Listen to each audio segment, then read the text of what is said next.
Terima kasih saya diberikan kesempatan memberikan kesaksian. Anak saya ucapkan terima kasih kepada upline tertinggi saya, Bapak Isman, dan juga kepada upline-upline saya yang lainnya, serta berterima kasih juga kepada motivator saya, pemberi semangat saya, Bapak Erwin Halim dan Bu Darwati Kusuma. Ini anak kami Theo. Theo ini diimunisasi yang ke-6, kemudian terjadi sesuatu yang di luar dugaan kami. Jarum imunisasi jatuh tapi nggak diganti. Itu sudah terbuka. Jadi dia suntikan ke anak saya. Selama itu saya imunisasi, saya nggak mau yang murah. Saya maunya yang Copenhagen, yang harganya kurang lebih 400-an. Jadi dia nggak panas, karena suster Mercy yang bawa ya waktu itu ya. Apa yang terjadi? Setelah itu, kurang lebih hampir berapa hari kemudian, anak saya masuk ke rumah sakit hampir kurang lebih 3 minggu. 2 minggu di rumah sakit, dibawa pulang, kemudian palaknya dia ini cekung. Baru pulang, paginya, malamnya dibawa lagi ke rumah sakit. Lalu 2 bulan ya, opname, timbul benjolan di selangkangannya, disuntik. Imunisasi kan kekebalan ya, ini terbalik. Karena akibat jatuh itu mungkin ada bakteri atau apa, itu jadi virus dia. Makanya timbul benjolan di selangkangan, kelenjar jadi ya. Lalu dioperasi, dihilangkan. Theo itu disuntik 20 kali. Jadi kiri kanan tiap hari. Jadi sehari 2 kali disuntik. Saya bingung itu disuntik apa itu. Dalam hati saya, waduh, ini bahaya nih. Saya takutnya dia lumpuh. Tapi apa yang terjadi ya?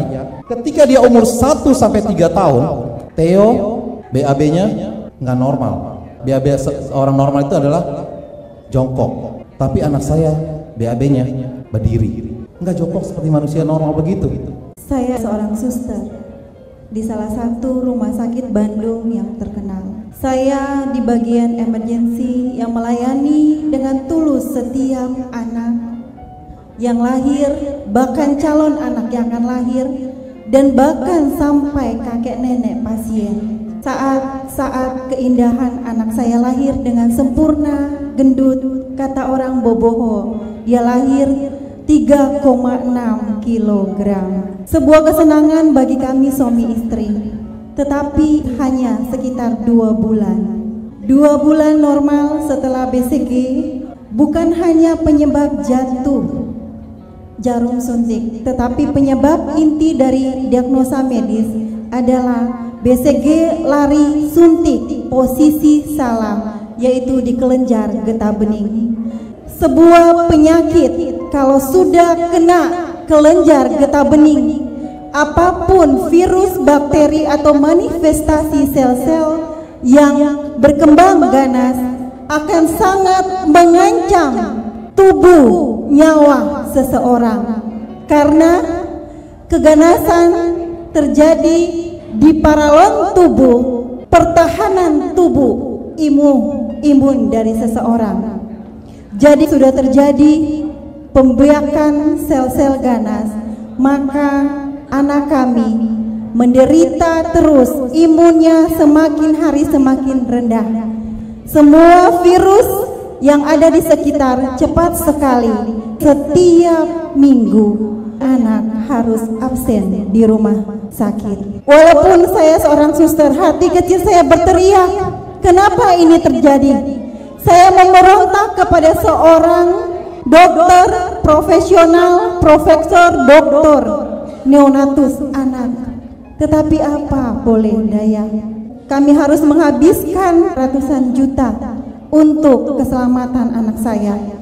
Akhirnya seluruh anak, profesor anak yang terkait di dalam imun anak kami coba untuk membuat second opini. Suatu ketika sangat menyedihkan, saat kami pergi, sudah 6 bulan penyakit itu mulai merajalela di kelenjar getah bening anak saya. Bukan hanya di posisi humerus atau lingual di dalam paha, tetapi semua kelenjar getah bening timbul benjolan di semua titik dari leher ke tiak, lipatan paha, bahkan sudah mulai menurunkan paru-paru anak kami ini sudah ada bronkopneumonia, bercak-bercak. Dia punya perkembangan jantung, ada suatu katup yang tidak menutup sempurna. Tapi pada saat itu, saat kami pergi ke seorang dokter yang terakhir, Profesor Doktor bagian jantung dan paru, saya bilang, dokter, saya mau suatu keterbukaan. Saya memang paramedis, tapi belum ada seorang dokter yang mau terbuka kepada saya. Karena saya rangkap bukan dengan emergensi saja, tapi saya rangkap bagian kemoterapi di UGD. Dokter, ini sudah di sel ganas kanker kelenjar getah bening. Pada saat saya bilang, dokter, engkau harus jujur, karena saya adalah nurse yang berkompeten di bagian sel-sel perkembiakan yang ganas. Dia gemetar dan dia mengatakan, suster, kamu harus tabah. Kamu sudah tahu ilmunya, kamu berkompeten di 2 bidang, dan kamu harus menghadapi bahwa anak kamu benar adalah kelenjar getah bening, dan akan ke arah untuk terapi ke depan adalah terapi untuk kemoterapi. Jika Anda mengizinkan, biopsi berlanjut lebih dalam lagi sampai kepada sumsum tulang. Dengan terhentak saya menangis, saya berteriak, dokter, haruskah saya menanggung ini? Ini bukan kesalahan saya, ini adalah kesalahan salah suntik dari seorang dokter yang profesional, adalah gelar profesor dokter dari salah satu rumah sakit yang bonafit. Saya nangis. Saya bilang, apa yang saya harus katakan? Suami saya menunggu di depan, anak saya sudah keluar, tapi saya belum keluar dengan hasil konsultan terakhir. Dokter sudah mengeluarkan resep. Suami saya bertanya, itu resep apa lagi, Mami? Saya tidak bisa. Saya hanya bisa menangis dalam hati, karena saya tahu saya adalah orang yang berkecimpung di kesehatan, sangat tercekang, sangat menangis, merintih, seperti tidak ada pegangan. Apalagi berita ini mau saya sampaikan kepada suami saya. Akhirnya, singkat cerita, doa demi doa, pada saat saya di rumah, saya berlinang air mata sambil berusaha untuk yang terbaik. Susu yang tidak mengandung akan susu sapi, susu yang termahal, susu jagung, susu semua dari luar negeri, dan juga pengobatan-pengobatan yang terbaik, tetapi masih sekitar Indonesia. Karena saya tahu kalau di luar negeri dia hanya berbeda akan pemeriksaan yang lebih, tapi saya tidak mau untuk pemeriksaan lanjutan yang harus dioperasi lagi. Singkat ceritanya, saya ketemu dengan Selfood. Saya pinjam tangan ibu bapak untuk mengenang saya punya upline Pak Isman. Dari dia saya terlahir di PT Supernet Ibu Darwati dan Pak Erwin. Terima kasih. Dan juga upline saya Ibu Dinas, Ibu Yanti, dan bahkan upline saya memperkenalkan saya sampai ketemu Ibu Darwati dan Pak Erwin. Saya ketemu Selfood dengan tangan mereka.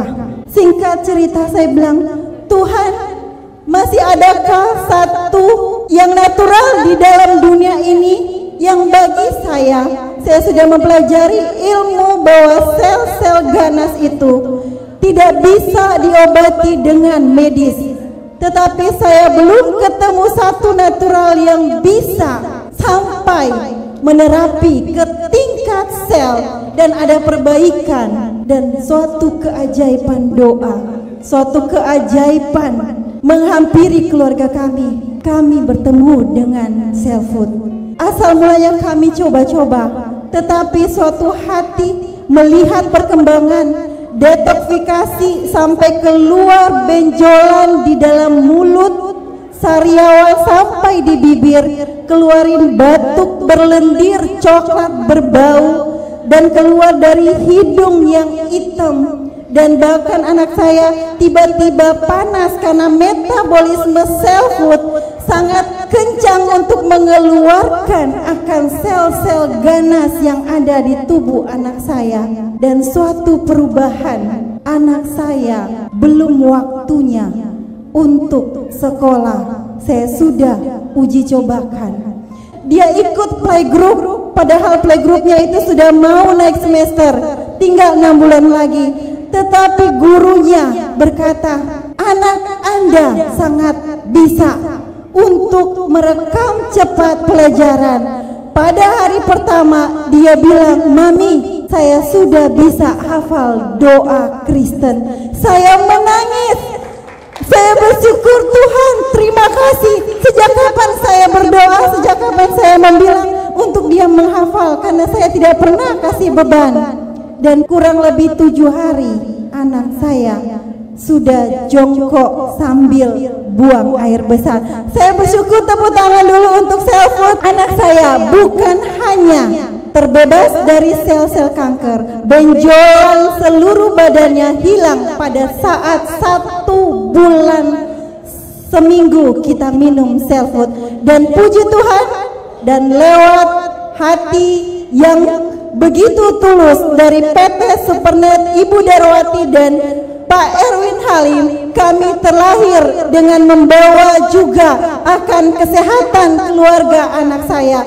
Bukan hanya kesehatan anak keluarga, tapi saya terpanggil bahwa produk ini adalah produk yang sangat luar biasa, dengan orang yang dianugerahkan dengan hati yang punya hati yang tulus, maka produk ini sangat terkesan dan sangat membuahkan kesaksian dan sangat mengangkat para manusia-manusia yang sakit, yang bukan cuma sakit, dia bisa buka mata, tapi bahkan orang yang sudah pakai ventilator 7-8 bulan dan harus pulang dengan sebuah kotak jenazah dan ambulans jenazah, tetapi lewat doa dari seorang tim dan juga kerjasama dari tim para leader self-food dan juga punya hati untuk memberikan itu, maka orang-orang penyakit yang ada di ventilator pun yang 8 bulan bisa bangkit dan bisa melihat dunia dan bisa memberikan kesempatan mereka untuk hidup lebih layak dan bisa berterima, bahkan bangsa Indonesia ini untuk maju dan terbebas dari kemiskinan. Kemiskinan itu terjadi jika kita mendonasikan dana kepada kesehatan yang terganggu. Jadi jangan kita abaikan, karena kesehatan yang prima akan membuat kekuatan yang sempurna untuk hidup bahagia dan menikmati hidup. Saudara-saudara, Bapak Ibu, teman-teman di Supernet, saya seorang suster, bisa, Anda pasti bisa. Sebelum terlambat, gunakan waktu dan hati Anda untuk ambil keputusan.